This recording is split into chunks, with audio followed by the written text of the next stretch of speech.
मेरा एक बहुत पुराना दोस्त था। खैर उससे अब तो बातचीत वगैरह नहीं होती। लेकिन जब हम एफएससी में पढ़ते थे तो मुझे जहाँ तक याद है मैंने उसके एक दफ़ा उसने मुझे बताया था कि उसकी जो वालदा है ना, वो जो है उसकी वालदा वो मेरे ख्याल देवबंदी थी या शायद अहले हदीस थी। और जो उसके वालिद साहब थे वो बरेलवी थे। और वो जो था, वो जो बच्चा जो था ना, वो भी अपने वालदैन के साथ अक्सर उर्स वगैरह भी मनाता था। लेकिन तबलीगी लोगों की वो बातें वगैरह भी सुनता था और उनको भी अप्रिशिएट करता था। लेकिन ज़्यादातर उसका रुझान जो था ना, वो बरेलवियत की तरफ था। अच्छा, अब मेरा जो है ना वो सवाल असल में एक ये है कि उसके वालदैन में से उसकी वालदा काफिर हैं या उसके वालिद जो हैं वो मुशरिक हैं।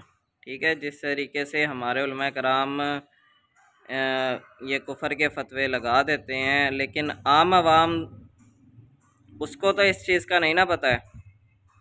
और दूसरा ये सवाल है कि वो जो बच्चा है वो क्या है, वो जायज़ है या नाजायज़ है। वो जो दोस्त दोस्त था मेरा, वो जायज़ था या नाजायज़ औलाद थी, वो क्या है। अच्छा, फिर एक चीज़ ये है कि वो बरेलवियत को बहुत ज़्यादा सपोर्ट करता था, वो जो बच्चा था। लेकिन साथ में वो इमरान खान का भी बहुत पक्का सपोर्टर था। तो वो खान फैमिली से ताल्लुक़ रखता था और वो इमरान खान को भी बहुत ज़्यादा सपोर्ट करता था। अब आपको ये पता है कि जो टीएलपी वाले हैं वो इमरान खान के और पीटीआई के तो बहुत ही ज़्यादा ख़िलाफ़ हैं। तो मेरा ये जो सवाल है आप लोगों से, वो आप इस सवाल को समझने की कोशिश करें कि वो बच्चा अपने वालदैन में किसके लिए दुआ करना छोड़ दे। अपनी वालदा के लिए दुआ करना छोड़ दे, जिसने उसको अपने पेट में पाला और उसको 9 माह तक अपने पेट में पाला, फिर उसके बाद उसकी परवरिश की। ठीक है, बचपन में उसको खिलाया पिलाया, दूध पिलाया, सब कुछ किया उसके लिए। अपनी उस वालदा के लिए दुआ करना वो छोड़ दे। चलें, दुनिया में जब तक वो ज़िंदा है फिर ये बात आ जाएगी, क्योंकि उसकी वालदा जो थी वो तो अपने जो फ़िरका था उस पर वो डटी रहीं। ठीक है, डटी हुई हैं। ठीक है, तो वो अपनी वालदा के लिए दुआ करना छोड़ दे या अपने वालिद के लिए दुआ करना छोड़ दे। चलें, दुनिया में नहीं, मरने के बाद किसके लिए वो छोड़ देगा दुआ करना।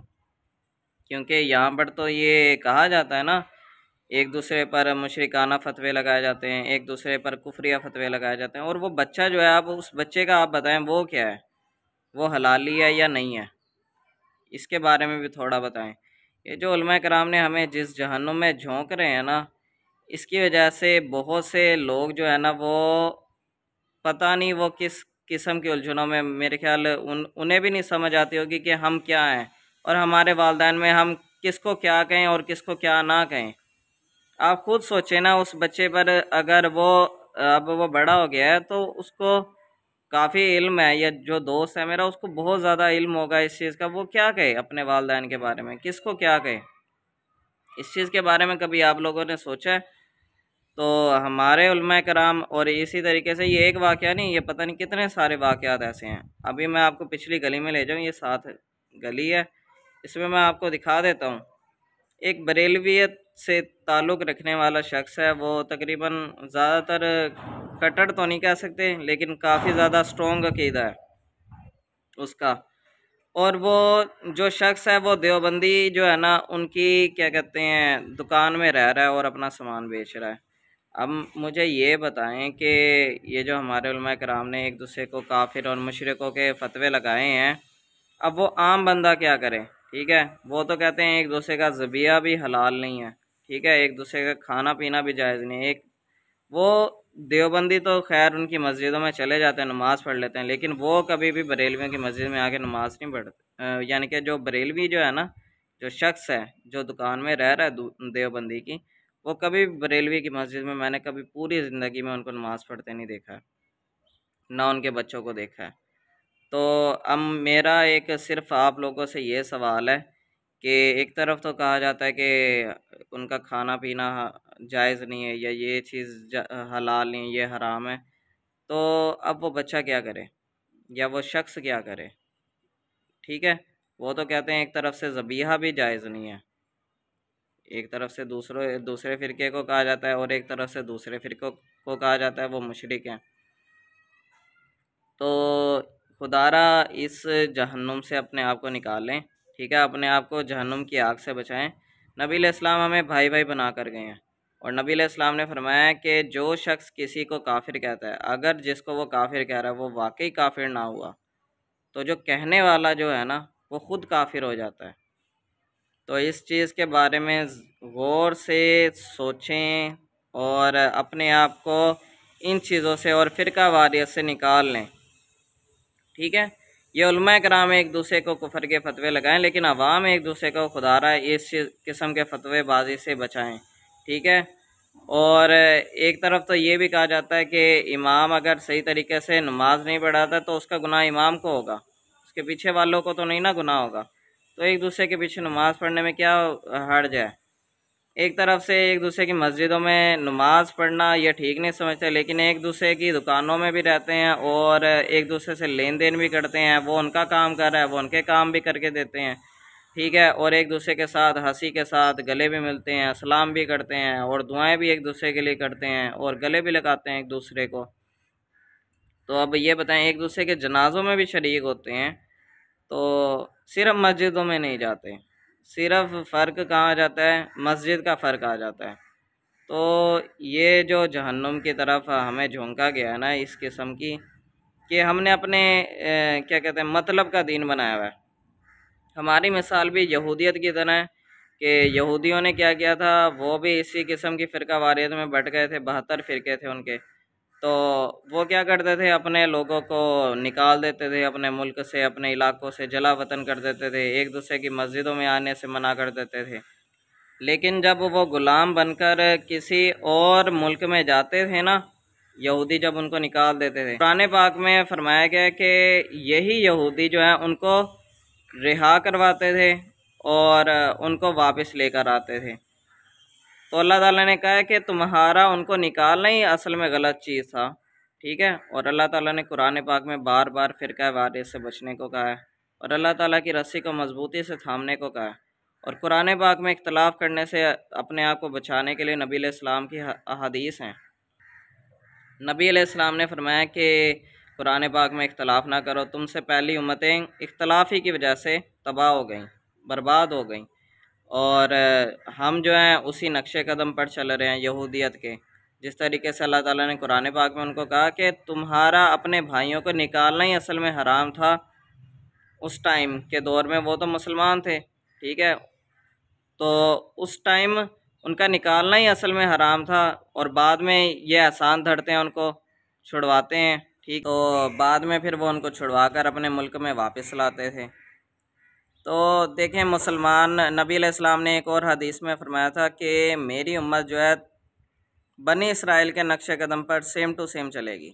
और वो आजकल के जो हालात हैं वो आपको नज़र आ रहे होंगे खुद ब खुद कि ये जो उम्मत है ये सेम टू सेम उसी नक्शे कदम पर चल रही है। जिस तरीके से एक जूती दूसरी जूती के साथ मिलती जुलती है ना, लेकिन फ़र्क क्या होता है कि एक दायां पाँव होता है और दूसरा बायां पाँव होता है। लेकिन जब दोनों को मिलाया जाता है जूतियों को, तो होती वो बिल्कुल सेम टू सेम है। तो मेरी उम्मत भी बनी इसराइल के नक्शे कदम पर चलेगी।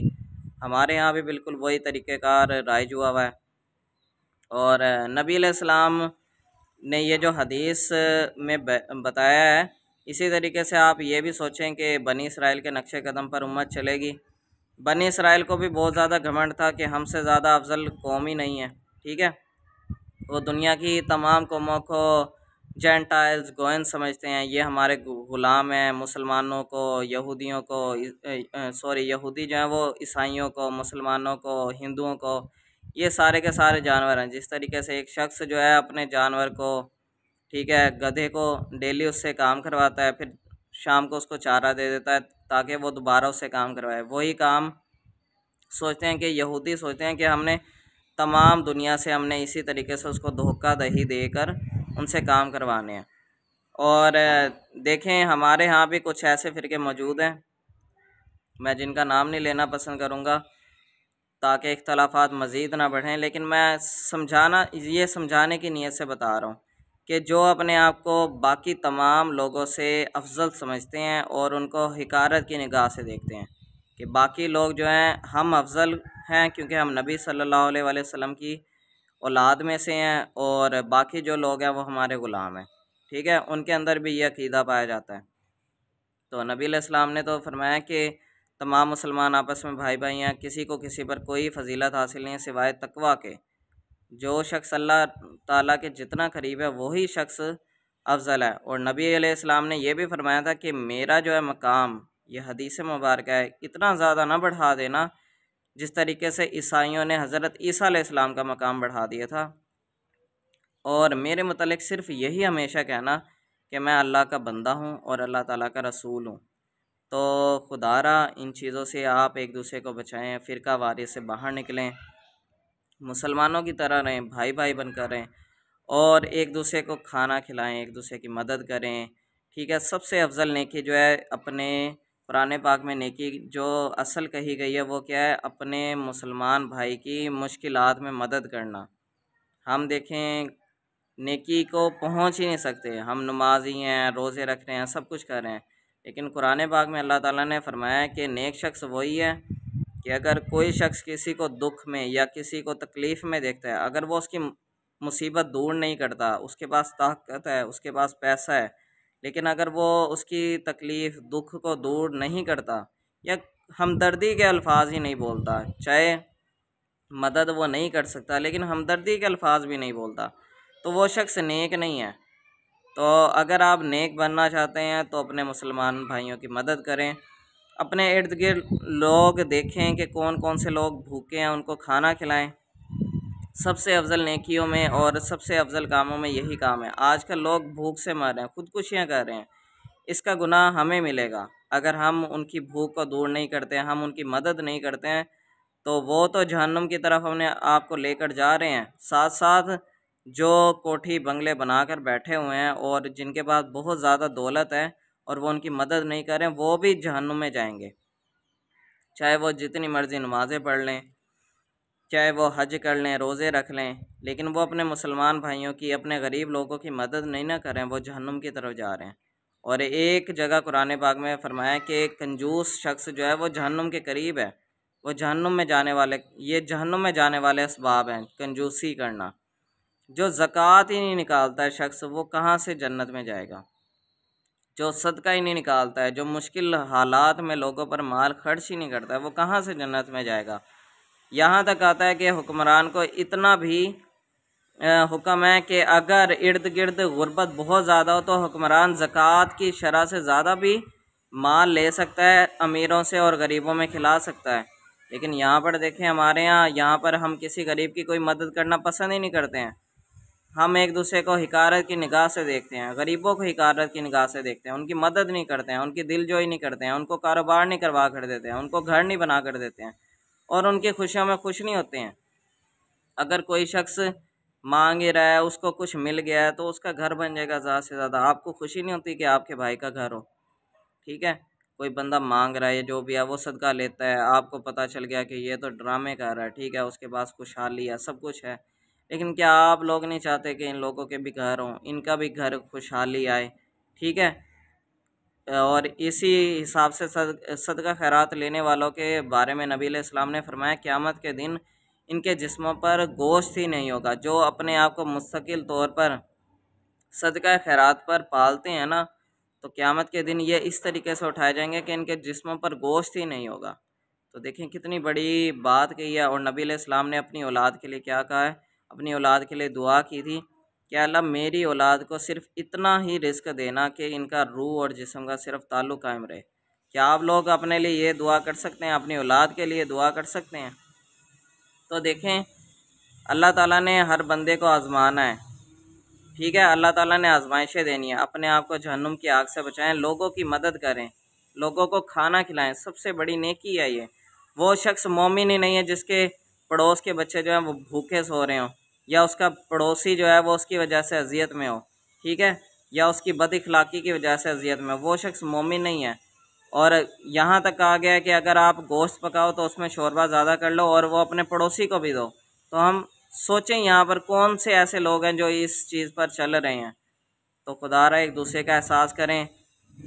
आपके इर्द गिर्द मिडिल क्लास लोग भी हैं ना, उनके घर भी डेली खाना पहुंचाएं, अपने इर्द गिर्द लोगों के घरों में भी खाना पहुंचाएं, गरीबों को खाना दें। नबी अलैहिस्सलाम ने फरमाया कि अगर कोई शख्स घोड़े पर भी सवार हो और कोई बादशाह भी आ जाए ना आपके दरवाजे पर, तो और वो भी अगर आपसे मदद चाहे तो उसकी भी ज़रूर मदद करना। क्या पता वो किस तकलीफ़ में हो, किस परेशानी में हो, और वो किस सबब से आपसे मांग रहा है। ठीक है, तो देखें, ये जो भीख मांगना होता है ना, ये जो हाथ फैलाना होता है, ये अपनी इज्जत बेचना होता है। क्या आप किसी के आगे भीख मांग सकते हैं अगर आप बहुत ज़्यादा दौलतमंद हैं? हम उनको देना तो दूर की बात हो, हम उनको झिड़क देते हैं और उनकी इज्जत को रौंद देते हैं। हमारे कारोबार में कहाँ बरकत आएगी? हमारे माशरे में कहाँ बरकत आएगी?